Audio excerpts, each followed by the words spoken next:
गायत्री महामंत्र एक बार मेरे साथ दोहराओ। ओम भूर्भुवः स्वः तत्सवितुर्वरेण्यं भर्गो देवस्य धीमहि धियो यो नः प्रचोदयात्। जीवन बहती हुई हवा के समान है। जीवन बहती हुई नदी के समान है, जिसमें हमारी विचारधारा का संचार होता है।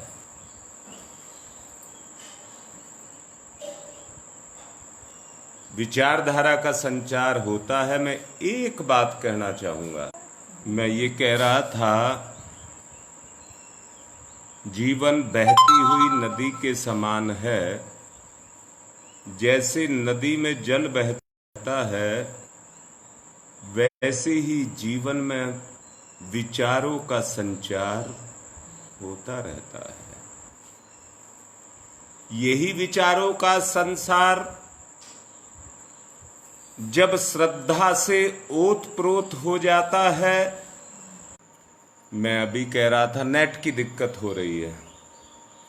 मैं भी कह रहा था कि उसमें विचारों का संप्रेषण हो जाता है, और वही विचार जब ईश्वर के साथ जुड़ जाता है तो उस व्यक्ति की स्थिति ठीक इस तरह से हो जाती है जैसे भगीरथ का तप गंगा के अंदर प्रवाहित होता रहता है, और उस तप के कारण गंगा सदैव निर्मल और पवित्र बनी रहती है। उस पवित्रता के कारण व्यक्ति के जीवन में श्रद्धा से ओतप्रोत हो जाता है। जब वो जीवन श्रद्धा से ओतप्रोत हो जाता है तो उसमें भाव संवेदनाओं की गंगोत्री बहने लग जाती है। दूसरी तरफ एक बात और कहना चाहूंगा, वो ये कहना चाहूंगा, एक या एक से अधिक व्यक्ति एक जगह पर इकट्ठे होते हैं और उनके अंदर भाव संवेदना ना हो तो वो शोर करते हैं, विचार नहीं करते हैं, शोर करते हैं। और कैसे विचार करते हैं? जो आपस में टकराते हैं, जो आपस में टकराते हैं। यानी कि विचार विचार की काट करता है।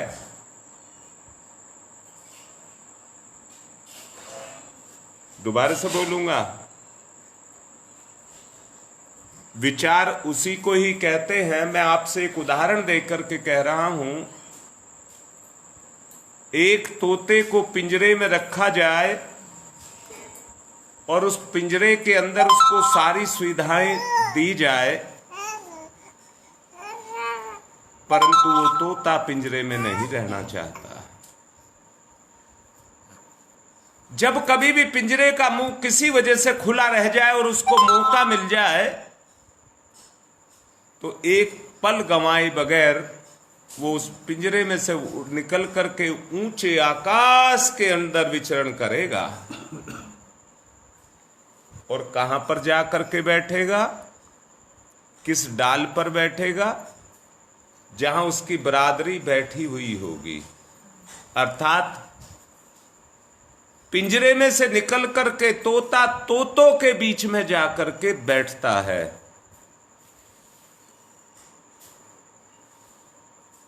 और उन्हीं के साथ अपना संगतिकरण करता है।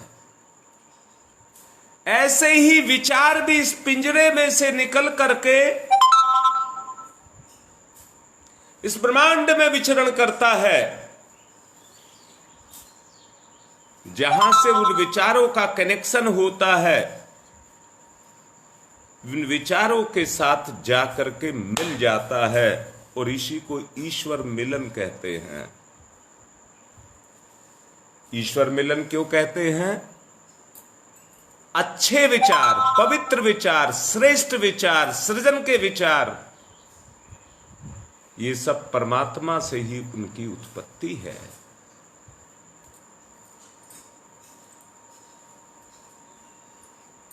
मैं एक निवेदन करना चाह रहा हूं। बताया गया है कि आत्मा और परमात्मा दोनों एक समान हैं, तो नाम दो क्यों हैं? जब एक समान है तो नाम दो क्यों हैं? व्यक्ति कोई परमात्मा का है कह देते, व्यक्ति को ही परमात्मा कह देते। मैंने अभी आपसे कहा संयोग, सहयोग, योग, विलय अकेले का नहीं होता है, कम से कम दो चाहिए, कम से कम दो चाहिए। आत्मा में परमात्मा के गुण तो जरूर हैं, परंतु निष्क्रिय हैं, निष्क्रिय हैं। मैंने ही अभी कहा है आपसे, भीड़ में गंदगी होती है, भीड़ में गंदगी होती, भेड़ चाल होती है, जिधर को प्रवाह चलने लग जाता है। जैसे आंधी चलती है तो तिनके उसी दिशा में जाते हैं जिस दिशा में आंधी जाती है, ऐसे ही लोक प्रचलन होता है। लोक प्रचलन की बात मैंने की है। लोक प्रचलन उधर ही होता है जिधर समूह का विचार का धारा प्रवाह जिस तरफ को होता है। दोबारा से बोल रहा हूं, जिस तरह से आंधी पेड़ पौधों को, छप्परों को उखाड़ करके ले जाती है, जो कमजोर प्रकृति के होते हैं उन्हें भी धारा प्रवाह उधर ही उड़ा करके ले जाता है, कुछ नहीं कर पाता है। करने वाला करना भी चाहे तो अपने आदर्शों पर टिकना चाहे तो नहीं टिक पाता है, बहक जाता है, बहक जाता है। और उस बहकन से अगर बाहर निकलना है तो एक दृढ़ संकल्प, एक दृढ़ संकल्प जब अच्छे विचारों के प्रति होता है। मैं एक बात कहूं, पेड़ का डाली डाला टूट जाएगा पर पत्ता नहीं टूटता। पेड़ का डाला या डाली टूट जाएगा आंधी से, पर पत्ता नहीं टूटता, क्योंकि वो पेड़ को जकड़ करके बैठा रहता है। वही पत्ता जब पक जाता है और पीला पड़ने लग जाता है तो बगैर हवा के अपने आप ही अपने बोझ को नहीं सह पाता और टूट करके गिर जाता है।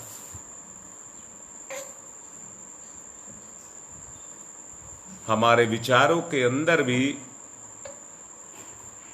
जब मैच्योरिटी आने लग जाती है,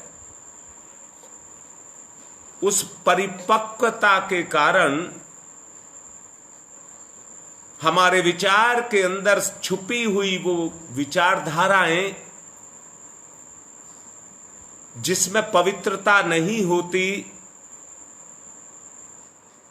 वो अपने आप टूट टूट करके गिरने लग जाती हैं। कैसे और क्यों? क्योंकि आत्मा उनको स्वीकार नहीं करती। आत्मा के स्वीकार ना करने के कारण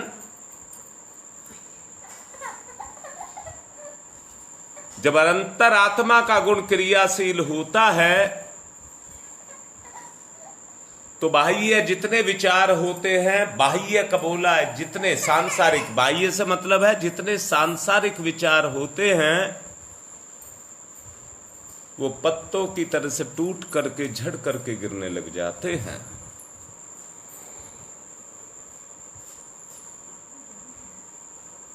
ये स्थिति पैदा करने के लिए आदमी को साधनाएं करनी पड़ती हैं। साधना के उद्देश्य की पूर्ति इतने भर से नहीं होती कि हम औपचारिकता के रूप में कुछ काम कर लें। परम पूज्य गुरुदेव ने कहा है साधना तो ईमानदारी से की जाए तो 5 मिनट की भी बहुत होती है। उपासना 5 मिनट की भी बहुत होती है, परंतु उसकी साधना 24 घंटे करनी पड़ती है। जब वो साधना 24 घंटे होने लग जाती है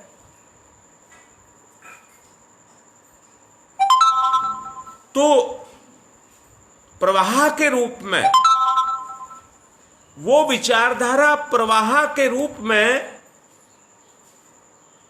जिसको हमारी सोच कहते हैं, उस व्यवहार के द्वारा, बार बार उस व्यवहार के द्वारा वो जमने लग जाती है। जैसे बीज को बोते हैं और बीज धरती से पोषण को पाकर के अपना जड़ और अपना अंकुर दोनों निकालने लग जाता है, ऐसे ही विचारों का भी पोषण, विचारों का भी पोषण करना होता है। अगर विचारों का पोषण होता है, अगर शब्द लगा करके कह रहा हूं विचारों का पोषण होता है, तो वो मात्र एक ही स्तर पर होता है, उसको भावना कहते हैं। उसको भावना कहते हैं। दोबारा से बोल रहा हूं, अरे मेरा कहना मान लेना, भगवान कहीं बहुत परे हमसे नहीं है। अगर दुनिया में सबसे नजदीक है तो वो भगवान ही हमारे सबसे नजदीक है। परंतु सच ये है कि स्वार्थ के विचार में स्वार्थ के आ जाने के कारण वो अपनी भावना का परिपोषण नहीं कर पाता। बहुत अच्छे से जान लेना, भावना का अगर पोषण करना है तो एक माता पिता अपने बच्चे का जो पालन करते हैं वो भोजन की व्यवस्था से ही नहीं करते हैं, बल्कि उसके साथ साथ उनको अपने बच्चे पर अपनी भावनाओं का संप्रेषण भी करना होता है। जितना भावनाओं का संप्रेषण होता हुआ चला जाएगा, बच्चे के अंदर उतनी ही मैच्योरिटी आती हुई चली जाएगी, उतनी ही परिपक्वता उसके अंदर पैदा होती हुई चली जाएगी। मैंने भी कुछ देर पहले कहा था, भीड़ में गंदगी होती है, और गंदगी से मतलब क्या है, तरह तरह की प्रकृति के आदमी इस समाज के अंदर पाए जाते हैं। स्वार्थ बढ़ जाने के कारण सब अपने अपने तरीके से चलाने का प्रयत्न करते हैं। किधर चला जाए, जैसे एक स्त्री लाचार होती है, वैसे ही भावना रूपी स्त्री भी अंदर से लाचार हो जाती है। धारा प्रवाह की ताकत उसको मजबूर करती है और मजबूर करके वो उस तरफ चलने के लिए बाध्य करती है जिधर प्रवाह चाहता है।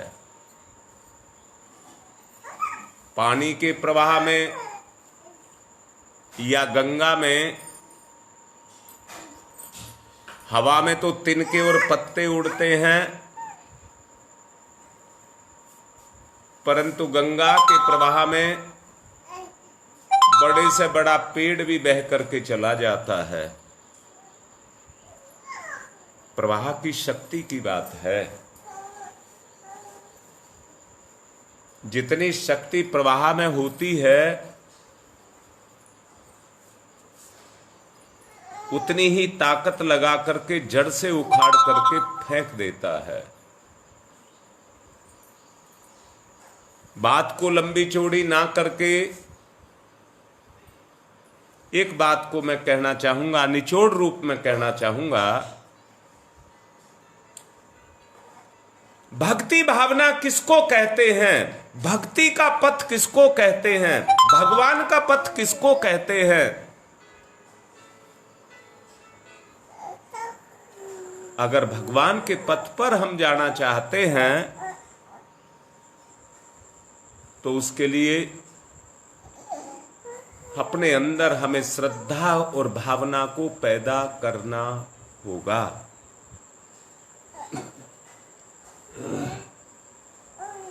ये शक्ति ही ऐसी शक्ति है जैसे बीज से अंकुर निकल करके जमीन को कस करके पकड़ लेता है। मैं दोबारा से कहूंगा, जीवन तो व्यक्तिगत है। परम पूज्य गुरुदेव ने भी कहा है, अकेला चलो रे, अकेला चलो रे। जब उस रास्ते पर, भगवान के रास्ते पर अकेला चलोगे, साथ देने वाले अपने आप आएंगे। साथ देने वाले अपने आप आएंगे और धीरे धीरे अकेले से कारवां बनता हुआ चला जाएगा। अकेले से कारवां बनता हुआ चला जाएगा, परंतु कैसे बनेगा? आपको जो चलना होगा वो श्रद्धा और भावना को आधार बनाना होगा। श्रद्धा और भावना को आधार बनाना होगा। आपकी श्रद्धा और भावना, जिस किसी के अंदर वो बीज होगा, अंश होगा श्रद्धा और भावना का, मैं फिर से कह रहा हूं, विचार तो हर कोई करता है, अपनी इच्छा से हर कोई अपना विचार करता है। लोभी लोभ का संप्रेषण करता है, भोगी भोग का संप्रेषण करता है और हर किसी को अपनी तरफ आकर्षित करता है। जैसे लुभावनी चीजें आदमी को लुभाती हैं, आकर्षित करती हैं, परंतु अंततः उनकी गति क्या होती है? फंसाती हैं, फंसाती हैं। मैं फिर से कह रहा हूं, लोभी के ऊपर लोभ का विचार एक बार संप्रेषण हो जाए तो उस विचार से वो प्रभावित होता है कि नहीं होता?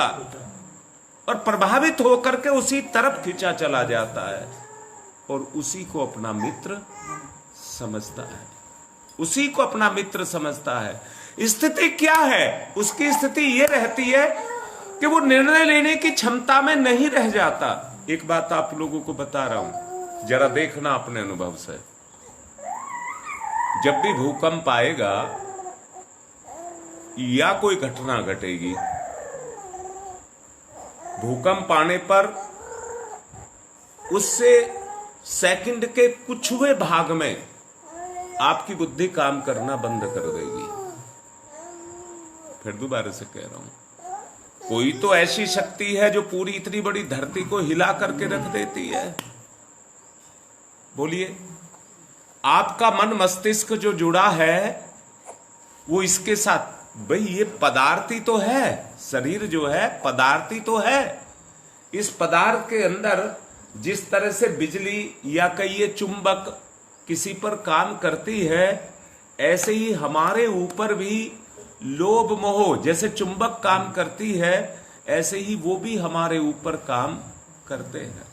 आप लोगों ने देखा होगा अपने जीवन में, जब भी कोई घटना या दुर्घटना हमारे साथ घटती है, उस समय को जरा महसूस करके देखिए। उस समय आदमी की सोचने की जो ताकत है, निर्णय लेने की जो ताकत है, वो बंद हो जाती है और आदमी में सारी क्षमताएं होते हुए भी आदमी उस घटना में लिप्त होकर के अपना नुकसान उठा जाता है। बोलो, बात ठीक लग रही है? इसलिए मैं आपसे एक बात कह रहा हूं, अगर भगवान की भावना का श्रद्धा के माध्यम से संप्रेषण आपकी विचारधारा पर हो गया, तो बाह्य कितना ही प्रभाव आएगा, वो आपकी विचारधारा को उखाड़ नहीं पाएगा। मेरी बात समझ आ गई?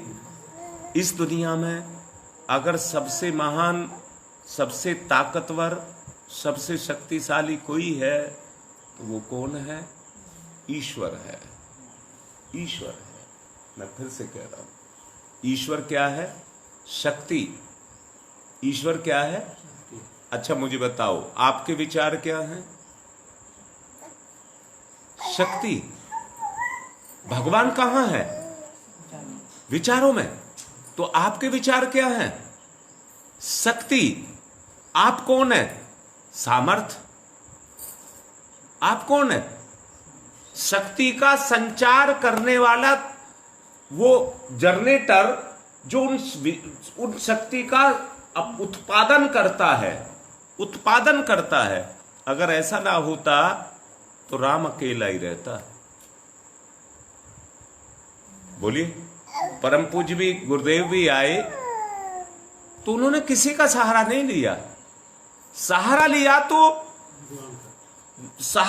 तो 1958 में जो उन्होंने अश्वमेध यज्ञ किया मथुरा के अंदर। जानते हैं, उस समय गायत्री परिवार का कोई नामो निशान नहीं था, कोई नामो निशान नहीं था। परंतु जानते हैं, इतना बड़ा प्रवाह जन सैलाब का बगैर प्रचार के कहां से आया, कोई पता नहीं। परम पूज्य गुरुदेव ने उस समय पर एक कलश रख दिया था अभिमंत्रित करके, और लीलापत जी की ड्यूटी लगा दी थी कि जितना चाहिए इस कलश में से लेते रहना। किसी को ये नहीं था, मतलब ये उम्मीद नहीं थी, इतना बड़ा प्रोग्राम का आयोजन किया जा रहा है, उसकी पूर्ति कहां से होगी? कहां से उसकी पूर्ति होगी? परंतु बताता हूं, यही नहीं पता, ट्रक के ट्रक आए और उतार सामान छोड़ करके चले गए। कहां से आए, किसने भेजे, नहीं पता। यहां तक भी हुआ कि घी कम पड़ गया तो जमुना का पानी मंगा करके और घी बना दिया। परम पूज्य गुरुदेव ने जमुना का पानी मंगा करके और घी बना दिया, और अगले दिन उतना ही कनस्तर घी मंगा करके जमुना को लौटा दिया। कहां से आया? कहां से आया? वो सब संप्रेषण था।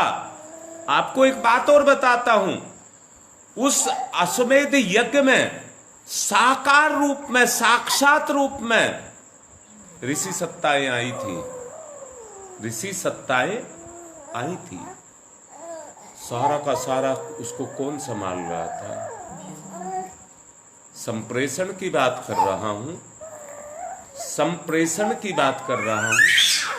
शुरुआत एक व्यक्ति से हुई, परम पूज्य गुरुदेव से उसकी शुरुआत हुई। परम पूज्य गुरुदेव ने अकेला चलना शुरू किया, जिधर चले गए अपनी भावना का संप्रेषण किया, और जिस पर भावना का संप्रेषण हो गया, बहुत अच्छे से समझा रहा हूं, जिसके अंदर वो तत्व था, वो तत्व अनायास ही जागृत होता चला गया और क्रियाशील होता हुआ चला गया। अब आप सोच करके देखो, अभी 110 साल का परम पूज्य गुरुदेव का जीवन है, जिसमें से 14 साल तो उनके बाल्यकाल में चले गए थे।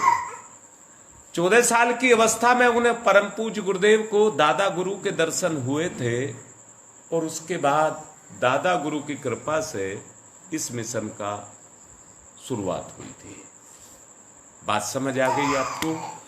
और देखिए, वहां से मैं फिर से कह रहा हूं, दो शक्तियों का आपस में संयोग हुआ कि नहीं हुआ? दो शक्तियों का संयोग। और मैंने अभी आपसे कहा था, आत्मा और परमात्मा, आत्मा और परमात्मा। अगर आप अपने आप को शरीर मानते हैं, तो शरीर का संयोग मन के साथ है, शरीर का संयोग मन के साथ है। ये शुरुआत है। ये क्या है? शुरुआत, जीवन की शुरुआत है। ये शरीर का और मन का योग है कि नहीं है? देख लो आप, शरीर की कोई इच्छा नहीं है। जो मैं बोल रहा हूं उसको ध्यान देना, शरीर की कोई इच्छा नहीं है। बोलो, क्या इच्छा है शरीर की? इसकी ना कोई इच्छा है, ना कोई आवश्यकता है। शरीर को मन चाहिए, शरीर को चलाने के लिए इसको भोजन की जरूरत है, वातावरण के प्रभाव से बचाने की जरूरत है, तो वो मन उसकी व्यवस्था को बनाता है। शरीर उस व्यवस्था को नहीं बनाता है। पर किसके माध्यम से बनाता है? मन के माध्यम से। मन के माध्यम से। शरीर की व्यवस्था किसके माध्यम से है? दोबारा से कह रहा हूं, खाना, कमाना और बच्चे पैदा करना, ये सारा काम किससे चल रहा है? मन से। बोली बात ठीक है इतनी? अब ये दो शक्तियों का संयोग हो गया, दो शक्तियों का। मैं फिर से कह रहा हूं, मैं कल भी प्रवचन में आप लोगों को समझा रहा था, साइकिल का उदाहरण मैंने दिया था। साइकिल में दो चीज काम करती हैं, एक तो उसको बैलेंस करना, हैंडल, और दूसरा पेडल। दूसरा पेडल। ठीक है बात समझ?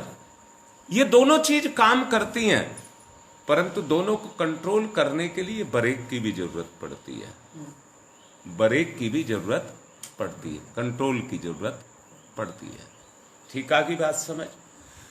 जब इसके ऊपर मन का नियंत्रण हो जाता है, किस पर हो जाता है? हमारी इंद्रियों पर हो जाता है, तो शक्ति है करने लग जाती है। जो हमारी इंद्रियों की ताकत है वो किसके साथ? मैं फिर से कह रहा हूं, ये आंख कैमरा है, कुछ नहीं है। ये आंख क्या है? कैमरा है। इसके पीछे जो बैठी हुई शक्ति है, जो मैंने कल पेडल की बात कही थी, जितनी सामर्थ्य पेडल पर लगा दी जाती है, साइकिल उतनी ही तेज चलती है। बात समझ आई? पीछे का संप्रेषण जितना इस इंद्री पर होता है, विचार कहां से पैदा होता है? बोलिए, होता है कि नहीं होता? मन से पैदा होता है कि नहीं होता? तो संसार का संप्रेषण हमारी इंद्री करती है। संसार का संप्रेषण हमारी इंद्री करती है। कहां करती है? मन के ऊपर। बोलो, बात ठीक लग रही है? जब मन के ऊपर उस विचार का संप्रेषण होता है, तो उस विचार से अनेक तरह के विचार पैदा हो जाते हैं, अपनी अपनी वृत्ति के कारण। अपनी अपनी वृत्ति के कारण विचार पैदा होने लग जाते हैं। मैं फिर से कह रहा हूं, हम यहां पर कई एक बैठे हुए हैं, पर सबकी विचारधारा अलग अलग है, एक सी नहीं है। अब इसमें से जो कॉमन होगी, जो सबकी विचारधारा है, जो सबकी विचारधारा है, जब उसका एकीकरण होगा, जब वो आपस में मिलेगी तो वो एक ताकत, मैंने तोते का उदाहरण दिया। एक तोता पिंजरे में नहीं रहना चाहता। पिंजरे से मतलब है अपने विचारों में कैद हो करके, अपने ही विचार स्वार्थों में कैद हो करके नहीं रहना चाहता। ये ईश्वरीय गुण है, ईश्वरीय गुण है। यहीं से संगतिकरण शुरू होता है। और संगति किसकी होती है? विचारों की। संगति किसकी होती है? विचारों की संगति होती है। जब विचार पर विचार का संप्रेषण होना शुरू हो जाता है तो विचार विचार को अपनी तरफ खींचता है कि नहीं खींचता है? बोलिए, खींचता है ना। जब अपने बच्चे पर या किसी पर आपका विचार आता है तो उस विचार में प्रेम आता है, प्रेम आता है। और मैंने कहा भगवान के साथ जुड़ने का जो साधन है वो साधन का नाम क्या है? श्रद्धा और भावना। श्रद्धा और भावना। ये मत मान लेना ये श्रद्धा और भावना केवल एक विचार है, परंतु ये एक गुण है। ये एक गुण है। बात समझ आ गई? जो दो शक्तियों को आपस में जोड़ता है, निराकार और साकार को आपस में जोड़ता है। मन तक की बात मैंने आपको समझाई। मन में क्या पैदा होती है? श्रद्धा। और हृदय में क्या पैदा होती है? भावना। मन में क्या पैदा होती है? श्रद्धा। मैं फिर से पूछता हूं, बीज को अगर धरती मिल जाए तो उग जाएगा कि नहीं उग जाएगा? और पानी ना मिले तो रेत में उग जाएगा क्या? नहीं, वो उगेगा नहीं। चाहे रेत में पड़ा रहे पर वो उगेगा नहीं। ठीक है बात समझ? और पानी मिल गया तो ऐसे ही विचार बीज बनता है। पर श्रद्धा का जल, दोबारा से कह रहा हूं, मनोभूमि में जाता है, वहां से पीने के लिए उसको मिलती है श्रद्धा। क्या मिलती है? और सूरज के ताप के रूप में उसको हृदय से जो मिलती है उसको कहते हैं भावना। उसको कहते हैं भावना। मुझे बताओ, सूरज को कोई टाल सकता है क्या? घटा जब छा जाती है तो सूरज को ढक जरूर लेती है, परंतु सूरज को कोई टाल नहीं सकता। वो अपने समय पर उदय होगा और अपने समय पर अस्त होगा। वो अपना काम करेगा ही करेगा। इसलिए हमारे हृदय पर जब ये भौतिक इच्छाओं की कामनाएं छा जाती हैं तो हमारी भावना को वो ढक लेती हैं। और ढक लेने के कारण हमारी चेतना हमारे हृदय पर अपने काम को कर नहीं पाती। और ना कर पाने के कारण वो होता क्या है?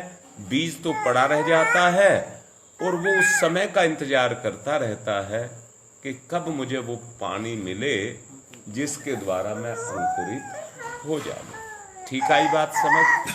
ऐसे ऐसे समय, जो ये समय है, इसको हर कोई पहचान नहीं पाएगा, क्योंकि घोर कलयुग है इस समय पर। घोर कलयुग। इस समय पर वही व्यक्ति जो भावनाशील व्यक्ति होंगे, इस समय को केवल वही व्यक्ति पहचान पाएंगे जिनमें भगवान का अंश है। अंश तो सब में है, परंतु जिसमें जरा भी सक्रिय होगा, वो जिसने इस गति को पहचान लिया वो फिर रोकने से भी नहीं रुकेगा, क्योंकि हो गया और वो चीज उसके विचारों पर सक्रिय हो गई। वो गुण उसके विचारों पर सक्रिय हो गया। मैं फिर से कहता हूं, पौधे की गति, बीज की गति उस समय खत्म हो जाती, बीज खत्म हो जाती है जब वो अपने अंदर से अंकुर और जड़ दोनों को फोड़ लेता है। उस समय पर बीज की गति पूर्ण हो जाती है। अब मैं फिर से कह दूं, अगर भावना और श्रद्धा का श्रद्धा और भावना का संप्रेषण आपके अंदर एक बार हो गया और वो आपकी चेतना पर क्रियाशील हो गया, तो मन की गति निष्क्रिय हो जाएगी। मन की गति निष्क्रिय हो जाएगी और फिर किसकी गति होगी? श्रद्धा की। स्वार्थ की गति खत्म हो जाएगी। मन की गति खत्म से मतलब है स्वार्थ की गति हो जाएगी, वो दुर्गुण उसके अंदर से साफ हो जाएगा। मन कैसा हो जाएगा? पवित्र।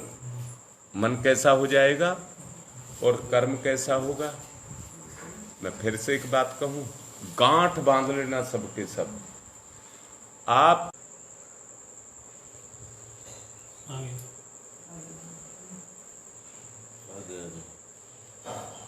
मैं जो बात की बात अभी मैं आपसे कह रहा था, जैसे ही श्रद्धा और भावना का संप्रेषण होगा, परम पूज्य गुरुदेव ने शास्त्र में कहा है, वेद में कहा है, यज्ञो वै श्रेष्ठ कर्म है। यज्ञो वै श्रेष्ठ कर्म। मैंने कहा यज्ञो वै श्रेष्ठ कर्म है। ये अपनी बात को कह करके, क्योंकि नेट साथ रहा है, मैं पूर्ण कर रहा हूं। अगर कोई आदमी यज्ञ करता है